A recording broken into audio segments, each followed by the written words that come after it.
आज हम लोग पढ़ने वाले हैं अपने चचा के बारे में। जी हाँ, आज हम पढ़ने वाले हैं अपने चचा लैंचो के बारे में। तो यार देखो, आखिर ऐसी क्या समस्या आ गई कि यार हमारे चचा ने भगवान को पत्र लिख दिया।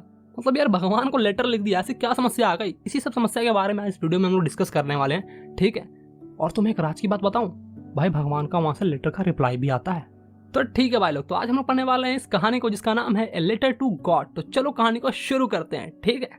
तो यार एक वैली है जिस पर पूरा सुनसान इलाका है। मतलब कि यार एकमात्र घर है पूरे वैली पर, यानी कि कहूँ तो यार पूरा सुनसान पहाड़ पर बस एक ही मात्र घर है जो कि हमारे चचा का है, ठीक है।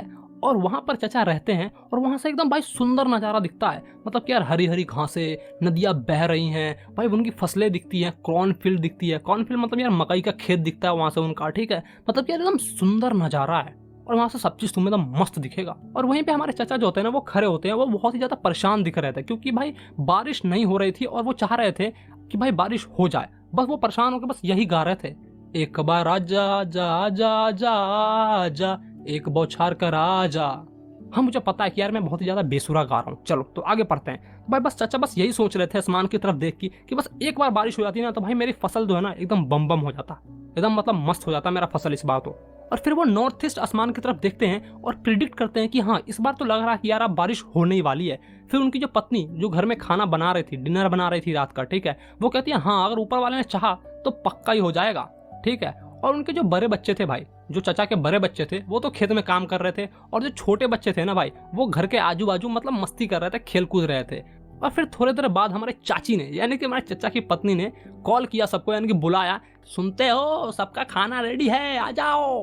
मतलब कि यार वो बुलाती है कि चलो खाना रेडी है आ जाओ खाने के लिए। और जैसे ही सब अंदर जाके खाना खा ही रहे थे भाई, तैसे ही भाई बारिश होने लगी, बारिश शुरू हो गई, बारिश की बूंदें गिरने लगी। और फिर चचा भाई एकदम दिल खोल के हंसने लगे, कहे वाह मजा आ गया, अब तो बारिश हो गई। चचा यार मतलब कि बहुत ही ज्यादा खुश हो जाते हैं और वो कहते हैं ये बारिश नहीं है मेरे लिए, ये मेरे लिए पैसे बरस रहे हैं। ये जो बड़ी वाली बूंदे है ना, ये 10 सेंट का है और ये छोटी बूंदे गिर रही है ना, ये 5 सेंट का है। तो भाई चचा ने ऐसा क्यों कहा कि जो बड़ी वाली है जो ये 10 सेंट की है और छोटी वाली जो है ये 5 सेंट की है? रेन को पैसे से कंपेयर क्यों किया? क्योंकि भाई किसी भी किसान के लिए ना बारिश यार पैसे के समान ही होती है, क्योंकि अगर बारिश अच्छा हुआ तो फसल अच्छी होगी, फसल अच्छी होगी तो उन्हें ज्यादा प्रॉफिट होगा, ठीक है। और फिर हमारे चचा झूमते हुए घर से बाहर निकलते हैं और बारिश की बूंदे को ना भाई अपने शरीर पर फील करते हैं, ठीक है, महसूस करते हैं। और देखते ही देखते चचा की जो खुशी थी ना भाई, वो एकदम मातम में बदल जाती है, क्योंकि जो बारिश था वो बहुत ही ज्यादा तेज हो जाता है, हवाएं बहने लगती है, ओले गिरने लगते हैं भाई। और फिर जब ओले गिरते हैं तो तुम्हें पता है यार फसल बर्बाद हो जाएगी। और चचा के भाई एकदम मुंह का एकदम रंग ही बिगड़ चुका था, एकदम पीला पीला रंग पड़ गया। उन्होंने कहा ये क्या हो गया भाई, अगर ये नहीं रुका तो मतलब मैं तो बर्बाद हो जाऊंगा, मेरी पूरी फसल खराब हो जाएगी। और भाई वहीं पर दूसरी ओर चचा के जो छोटे मोटे नन्हे मुन्ने बालक थे ना भाई, वो एकदम खुश हो जाते हैं। वो कहते हैं भाई ओला गिर रहा है, चलो बाहर एंजॉय करके आते हैं। और वो लोग घर के बाहर दौड़ते हुए जाते हैं, ठीक है, और ओले के साथ जो भी मस्ती करनी होती है, मारपीट जो भी करना होता है वो करते हैं, ठीक है। और इधर हमारे चचा की एकदम फटके 4 हो रखी थी, क्योंकि भाई ओले जो है बहुत ही तेजी से गिर रहे थे। फिर चचा कहते हैं कि अगर ये ओला नहीं रुका ना तो मेरी पूरी फसलें बर्बाद हो जाएगी, मैं बर्बाद हो जाऊंगा, लुट जाऊंगा मैं तो। और भाई बिल्कुल ऐसा ही हुआ। वहां की जो पूरा नजारा था ना भाई, एकदम व्हाइट व्हाइट दिख रहा था। मतलब घर पे ओले, फसले पे ओले, सब जगह ओले ही ओले गिरे हुए थे। पूरी जमीन एकदम उजली दिख रही थी, एकदम लग रहा था जैसे किसी ने नमक बिखेर दिया, पूरा उजला का उजला दिख रहा था, ठीक है। और फिर चचा कहते हैं हाय मैं तो लुट गया रे, बर्बाद हो गया मैं तो। क्योंकि यार एक सिंगल पत्ता भी नहीं बचा था उनके फसल का, उनके क्रॉन का, मकई का जो खेत था ना, उनमें से भाई एक पत्ता भी नहीं बचा था। सारा का सारा सब चीज बर्बाद हो गया, पूरा फुल्ली डिस्ट्रॉय हो चुका था।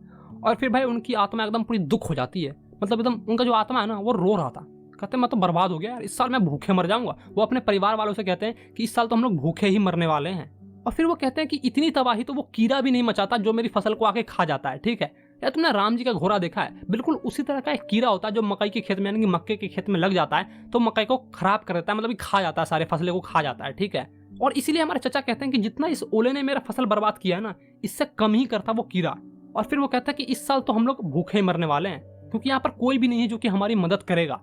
लेकिन फिर भी चचा के अंदर एक उम्मीद रहती है कि जिसका कोई नहीं है उसका ऊपर वाला होता है। और फिर वो सोचते हैं कि मैं भगवान से प्रार्थना करूंगा कि मुझे कुछ दे दे, कुछ मेरी जुगाड़ उगाड़ चला दे यार, ठीक है। और फिर वो अपने फैमिली को दिलासा दिलाते हैं कि ठीक है, हाँ मुझे पता है कि हमारे पास फसलें नहीं है, सब चीज बर्बाद हो चुका है, लेकिन फिर भी एक उम्मीद है, ऊपर वाला, और वो ऊपर वाला ही हमारी जान बचाएगा। और भाई वो फिर पूरी रात सोते नहीं है, बस इसी होप पे टिके हुए रहते हैं कि मैं भगवान से कुछ मांगूंगा, और कल होकर भाई वो भगवान को सोचते हैं कि एक पत्र लिखूंगा। हालांकि यार देखो, लेंचो चाचा जो है ना हमारे, वो एक किसान है जो कि बस बैल की तरह खेत में खटते रहते हैं, लेकिन फिर भी यार वो थोड़ा मोड़ा पढ़े लिखे हैं, ठीक है, उन्हें लिखना पढ़ना आता है, वो कुछ लिख सकते हैं, लेटर वेटर लिख सकते हैं। तो वो डिसाइड करते हैं कि मैं भगवान को एक पत्र लिखूंगा। फिर वो भगवान को पत्र लिखते हैं कि हे प्रभु देखो, मैं तो पूरा बर्बाद हो चुका हूँ, लुट गया हूँ, आपने जो ओले गिराया ना उससे मेरी पूरी फसल बर्बाद हो गई है, मैं क्या करूँ, मुझे कुछ नहीं सूझ रहा, कृपया आप मुझे 100 पेजोस दे दे, ठीक है, जिससे मैं अपनी जिंदगी चला लूँ। मतलब कि यार वो 100 पेजोस मांगते हैं। पेजोस क्या है भाई? पेजोस जो है ना करेंसी है जो कि मैक्सिको अर्जेंटीना साइड में चलती है, ठीक है, उस साइड में माउंटेनियस इलाका में चलता है उधर, ठीक है। अभी जाके अगर गूगल पे सर्च मारोगे 1 pesos is equal to how much rupees, तो लगभग ₹1.5 दिखाएगा तुम्हें, ठीक है। खैर यार ये सब एक्स्ट्रा बातें हैं, ये सब भूल जाओ।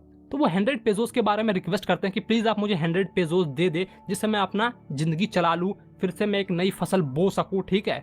और वो जाकर उस चीज को पोस्ट ऑफिस में जाते हैं और पोस्ट कर देते हैं, जो पोस्ट मेल बॉक्स होता है ना उसमें जाके गिरा देते हैं उस लेटर को। और फिर थोड़ी देर बाद ही पोस्ट ऑफिस का एक एम्प्लॉय यानी कि एक पोस्टमैन आता है, उस मेल को निकालता है, यानी कि उस लेटर को निकालता है और पढ़ता है। और जैसे ही पढ़ता है वो एकदम हंसता है, कहता है ये क्या है, मैंने अपनी पूरी जिंदगी में ये एड्रेस नहीं देखा, भगवान को पत्र, मैं जाके कहाँ पोस्ट करूंगा। वो बहुत ही ज्यादा हंसता है, मजाक उड़ाता है और जाता है अपने सीनियर के पास, अपने बॉस के पास जाता है, यानी कि पोस्टमैन से पोस्ट मास्टर के पास जाता है वो। और पोस्ट मास्टर को कहता है देखिए साहब ये क्या लिखा है इसने। और जब पोस्ट मास्टर पढ़ता है तो वो भी हंसता, कहता है ये क्या बेहुदा लिख दिया, भगवान को लेटर। सब हंसते हैं यार, ठीक है। और फिर भाई थोड़ी देर बाद ही ना सब सीरियस हो जाते हैं और कहते हैं कि देखो इस इंसान का ना भगवान पे भरोसा है, ठीक है, फेथ है, तो इसका भरोसा ना उठे, इसलिए हम लोग कुछ पैसा इकट्ठा करेंगे और इसे देंगे। वो ऐसा डिसाइड करते हैं। और फिर पोस्ट मास्टर खुद, जितने भी कर्मचारी थे पोस्ट ऑफिस में, वो सारे के सारे और कुछ दोस्त सब मिलाकर भाई कुछ पैसे इकट्ठा करते हैं, लगभग हाफ से ज्यादा।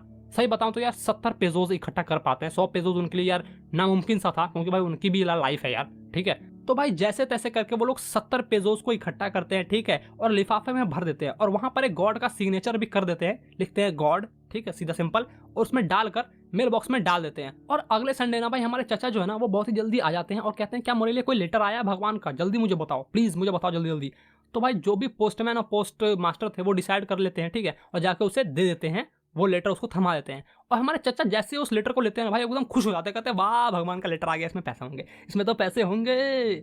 मतलब यार उसे इस बात का कोई भी आइडिया नहीं होता कि क्या भगवान भी लेटर लिख के मैं पोस्ट करते हैं, उन्हें देंगे, रिप्लाई देंगे। एकदम कॉन्फिडेंस था कि भाई लेटर तो आएगा ही आएगा। वो लेटर को खोलता है, ठीक है, पैसे वो गिनता है, और पैसे को जैसे ही गिनता है ना भाई, वो 70 पेजोस ही होते हैं, और वो देखता है कि अरे बस 70 पेजोस। और फिर भाई वो समझ जाता है कि ये भगवान की तो गलती हो नहीं सकती, ठीक है, क्योंकि यार ये सारे इन्हीं का किया धरा है, ये जितने भी एम्प्लॉय मुझे दिख रहे हैं ना ये पोस्ट ऑफिस में, ये इन्हीं का किया धरा है, इन्होंने मेरा पैसा चुरा लिया है। वो तुरंत जाते हैं अगले विंडो पे, वहां से एक फॉर्म लिखते हैं और फिर से एक भगवान को लेटर लिखना शुरू करते हैं। कहते हैं हे भगवान देखिए, जितना मैंने आपसे मांगा था ना मुझे उतना नहीं मिला है, बस मुझे 70 पेजोस ही मिला है, ठीक है, तो बाकी का जो बचा हुआ 30 पेजोस है वो भी आप मुझे दे दीजिए, ठीक है, मुझे पोस्ट कीजिए, क्योंकि मुझे इसकी बहुत जरूरी है, इतने में तो मेरा गुजारा नहीं हो पाएगा। और हाँ, इस बार जो पैसे भेजोगे ना वो मेल के थ्रू मत भेजना, क्योंकि ये सारे के सारे जितने भी एम्प्लॉय है ना ये धोखेबाज इंसान है, इन्होंने मेरा 30 पेजोस चुरा लिया है, ठीक है। मतलब यार जिसने मदद की, जो एम्प्लॉय ने मदद की, ठीक है, उसी को ये चाचा ब्लेम कर रहे हैं, कह रहे हैं कि यही चुरा लिया है। गजब हाल है।